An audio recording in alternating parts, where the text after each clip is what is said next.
मी सामाजिक कार्यकर्ता तात्याराव भुजक, त्यानंतर माझ्यासोबत सामाजिक कार्यकर्ते व तथा आपल्या चिंचोली लिंबाजीचे ग्रामपंचायत सदस्य सचिन भैया जयस्वाल, त्यानंतर आमचे मित्र अमृत चौगुले, त्यानंतर आमचे निलेश भाऊ कातार.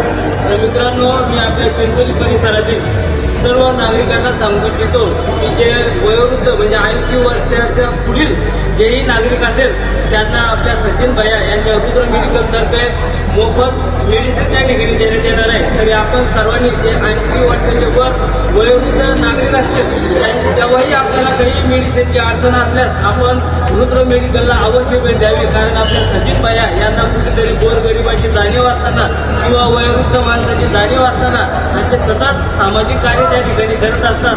हेच एक त्यांना जाणवलं की वयोवृद्ध माणसांना सुद्धा मेडिसिन मोफत या ठिकाणी दिली पाहिजे आणि ही बाब लक्षात घेता त्यांनी ही सुविधा आपल्या चिंचोली लिंबाजी गावामध्ये रुद्र मेडिकलच्या माध्यमातून सुरुवात केलेली आहे. तर आपल्याला सर्वांना माहीतच आहे की रुद्र मेडिकल कुठे आहे. जे आपलं बस स्थानक आहे, खंडोबाचं मंदिर आहे, या खंडोबाच्या मंदिराच्या समोर रुद्र मेडिकल आहे, पवार डॉक्टर साहेबांच्या शेजारी. तर आपण सर्वांनी या ऑफरचा, या सुविधाचा आपण सर्वांनी लाभ घ्यावा. आणि भैया तुम्हाला खरंच तुमच्या शुभेच्छा की कुठेतरी तुम्हाला गोरगरिबाची जाण आहे आणि ह्याच जाणीवची दखल घेऊन आपण आज या वयोवृद्ध नागरिकांना या मेडिसिन मोफत देण्याची सुविधा केल्याबद्दल आम्ही सर्व चिंचोली लिंबाजी गावाच्या वतीने आपण या ठिकाणी धन्यवाद व्यक्त करतो. धन्यवाद. जय मोठं झालं.